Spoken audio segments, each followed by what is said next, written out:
Estimados amigos, vamos a ver el proceso del duelo. El duelo es un proceso del alma que se produce a partir de alguna pérdida. Puede tratarse de la pérdida de un ser querido, de una pareja, de una mascota, de un trabajo, de una cosa, etc. Actualmente toda la humanidad está en duelo. En duelo porque ha perdido cosas. Ha perdido la libertad para moverse, para expresarse, para negociar, para abrazar, debido a la pandemia. Vamos a ver ahora las fases del duelo. Como todos sabéis, la primera fase es la de negación y aislamiento.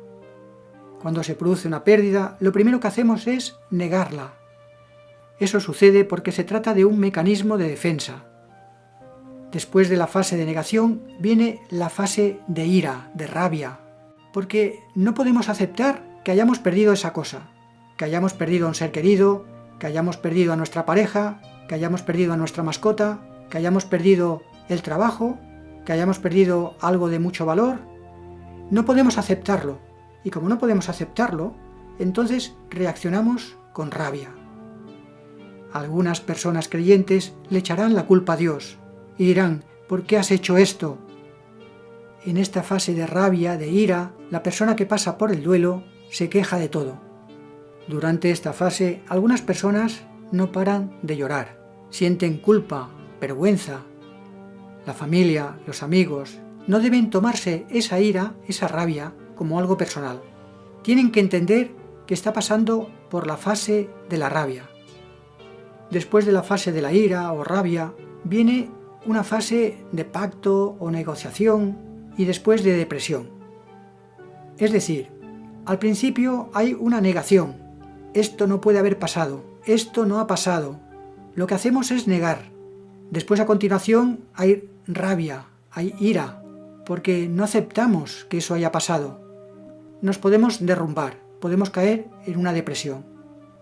Al llegar a esta fase de depresión, la persona se puede debilitar, puede adelgazar, pueden aparecerle muchos síntomas psicológicos y se puede ver invadida por la tristeza. A esa persona, cuando está en esa fase de depresión, no hay que decirle: no estés triste, alégrate, sal, disfruta de la vida. No hay que decirle nada, hay que dejarla que pase por su fase de depresión, que exprese su dolor. La podemos acariciar o simplemente podemos permanecer en silencio a su lado. No tenemos que intervenir de manera excesiva porque entonces estaríamos dificultando el proceso del duelo. Después de esta fase de depresión viene la aceptación. Aceptación entre comillas, porque algunas pérdidas nunca se acabarán de aceptar.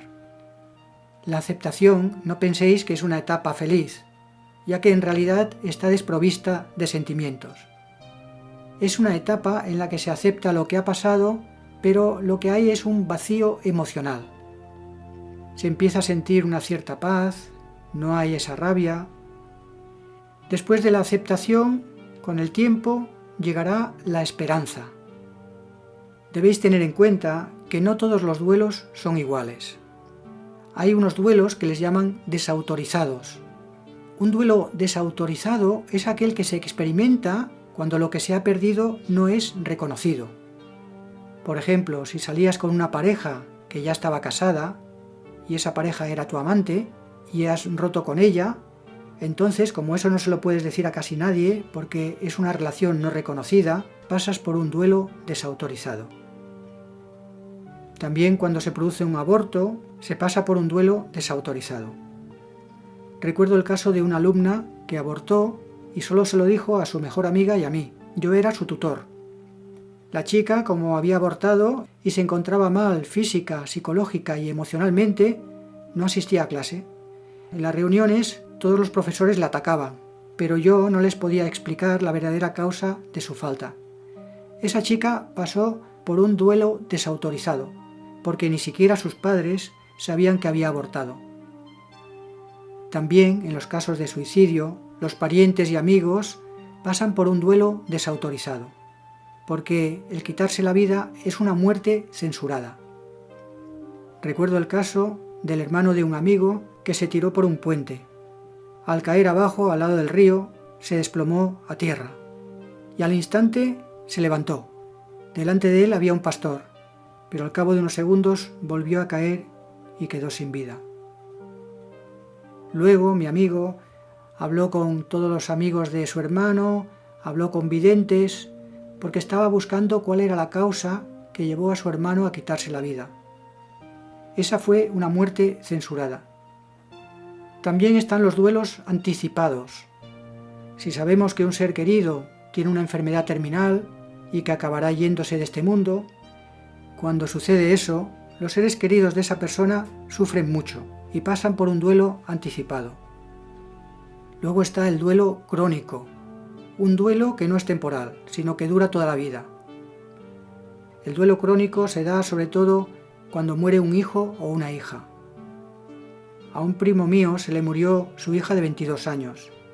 Recuerdo que iba de marcha con unos amigos por la acera de la muralla de Lugo y en ese momento había dos coches que iban corriendo, estaban compitiendo, iban a 100 km por hora.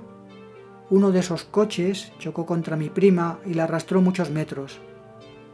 Ese fue un homicidio mediático. Apareció en la prensa, en la televisión, por todas partes durante mucho tiempo.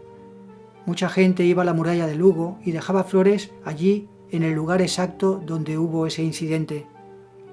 El conductor del vehículo se fue de rositas, es decir, al principio no se le condenó a la cárcel. Lo que sucedió es que mis primos protestaron, hicieron un recurso, no se les hizo ni caso, y entonces recurrieron a recoger firmas de la gente para que se volviera a juzgar al que cometió el homicidio. Al final juntaron 22.500 firmas. Se repitió el juicio y fue al cabo de 6 años que se condenó a esa persona a 3 años de cárcel. Pues bien, cuando se trata de la muerte de un hijo o de una hija, hablamos de un duelo crónico. El dolor ante la pérdida de un ser querido es muy estresante. Nuestro cuerpo paga un precio muy alto. Los síntomas del duelo pueden ser ganas de llorar, cansancio excesivo, letargo, problemas para dormir o exceso de sueño, palpitaciones, dolores en el pecho, dolor de cabeza, interrupción del ciclo menstrual en la mujer, falta de aire, es decir, disnea suspirosa, molestias estomacales, presión alta, pérdida o aumento del apetito, náuseas, dolores musculares, etc. El cuerpo paga un precio muy alto. El sistema inmunológico también se puede alterar. Pueden bajar los linfocitos T y durante el duelo enfermedades como el asma, diabetes, artritis, etc. pueden empeorar, ya que los puntos débiles de nuestro organismo son los que van a resentir más esa pérdida. También pueden haber problemas cognitivos como falta de concentración. También se pueden tener muchos sueños con lo que ha sido el objeto de nuestra pérdida. Sueños con la persona que ha transitado, o con la pareja que nos ha dejado, o con el trabajo que hemos perdido. Podemos tener sueños, pesadillas e incluso alucinaciones.